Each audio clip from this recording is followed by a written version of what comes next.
안녕하세요. 오늘은 민수기 33장 5절에서 35절 화요일자 큐티입니다. 시간 관계상 5절부터 8절 말씀 읽도록 하겠습니다. 이스라엘 자손이 라암셋을 떠나 숫곳에 진을 치고 숫곳을 떠나 광야 끝 에담에 진을 치고 에담을 떠나 바알스본 앞 비하히롯으로 돌아가서 믹돌 앞에 진을 치고 하히롯 앞을 떠나 광야를 바라보고 바다 가운데를 지나 에담 광야로 사흘길을 가서 마라에 진을 치고. 오늘 본문은 이스라엘 백성이 라암셋을 떠나 드디어 출애굽한 여정을 보여주고 있습니다. 라암셋은 이집트의 수도였습니다.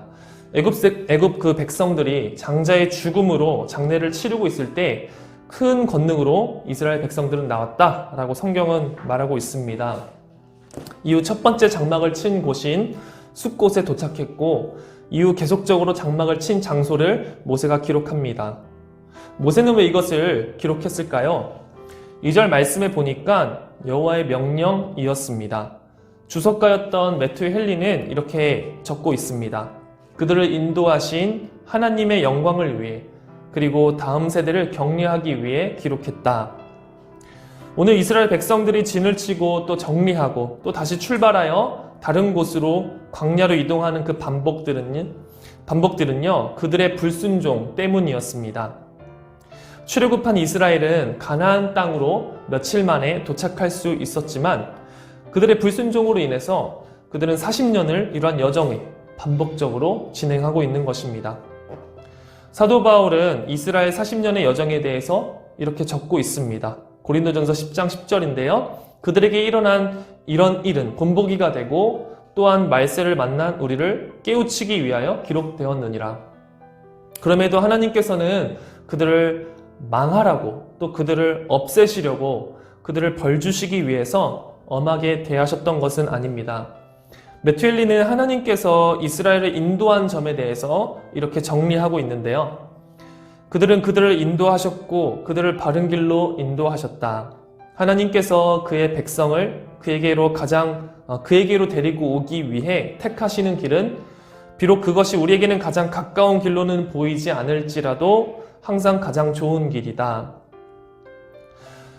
그것은 이스라엘 백성들에게 40년이라는 어마어마한 시간이었으나 가장 좋은 길이었습니다. 때로는 물도 없고 허허벌판이었습니다. 그래서 모세와 아론을 죽이려고 돌까지 들었던 적도 몇 번 있었습니다. 하나님을 잊으면 안 됩니다. 우리의 인생도 매번 광야 같은 인생이라고 말하고 있습니다. 우리의 삶은 나그네라고 말하고 있습니다. 이곳이 머물 곳이 아니라고 말하고 있습니다. 그렇습니다. 표류하는 이스라엘 백성의 궁극적 목적은 가나안 땅이듯이 우리의 목적지는 천국입니다. 그러므로 우리는 이곳에서 광야같이 천막을 치고 또 다른 곳으로 이동하고 때론 물도 없는 곳으로 하나님께서 이끄시고 때로 엘림과 같은 샘과 나무들이 있을 곳에 있더라도 우리는 안주하지 않고 환경의 지배를 받기보다 하나님의 인도에 순종해야 합니다. 온도계와 같은 삶이 아니라 온도 조절기와 같은 삶을 살아야 할 것입니다. 제가 현재 훈련받고 있는 선교단체 한 선교사님께서 자주 이렇게 말하십니다. 환경과 상황에 따라 살지 않고 소명에 따라 살아가기 원합니다. 소명은 우리를 행복한 길로 인도하지만은 않습니다. 주님의 인도는 광야였습니다. 마냥 복되고 즐겁기만을 하지는 않을 것입니다. 그럼에도 매일 소명에 따라 사는 것, 하나님의 인도를 따라 사는 사람들이 되기를 소망합니다. 계시록 14장 4절에는 어린 양이 어디로 인도하든지 따라가는 자들이 나옵니다. 그 길은 좁은 길일 가능성이 큽니다.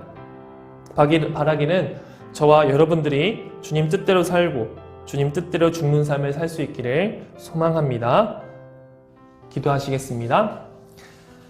하나님 감사합니다. 오늘 이렇게 이스라엘 백성을 온종일 인도하시는 하나님의 그 은혜와 사랑에 감사합니다. 불순종하여 죄 많은 사람들을 또 우리를 주님은 지금도 하나님이 인도하시는 것을 알게 하여 주시옵소서. 우리가 때로는 장막을 또한 또 거두고 치고 그런 것이 어렵을지라도 하나님께서 우리가 늘 당신의 인도에 순종할 수 있는 우리가 되게 하여 주시옵소서. 예수님 이름으로 기도합니다. 아멘.